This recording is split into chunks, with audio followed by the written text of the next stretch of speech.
Quand on veut construire un bâtiment, on part avec des envies, des besoins et des projections. Malheureusement, les envies ne sont pas souvent à la mesure du budget. Il est donc nécessaire de les définir. Le rôle de l'architecte est de dessiner le bâtiment idéal, c'est-à-dire un bâtiment qui va optimiser son usage futur, mais également faciliter sa construction.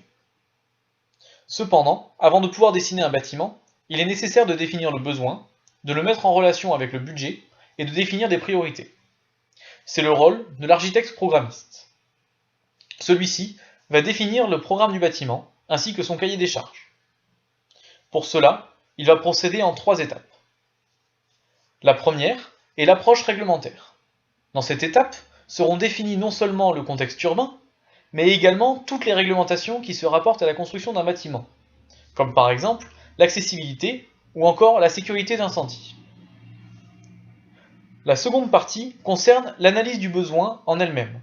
Cela passe par une réelle analyse du besoin, les synergies, la mutualisation des espaces et l'accessibilité de ceux-ci ou non par le public. Lors de cette étape, une concertation peut être la clé d'un projet réussi. La troisième et dernière partie se concentre sur la définition du programme. Viendront alors s'ajouter aux exigences fonctionnelles, le détail du fonctionnement et des exigences techniques, comme par exemple le mode de chauffage ou encore l'implantation de panneaux solaires. Enfin, le cahier des charges final, tenant compte des délais et du budget, sera réalisé.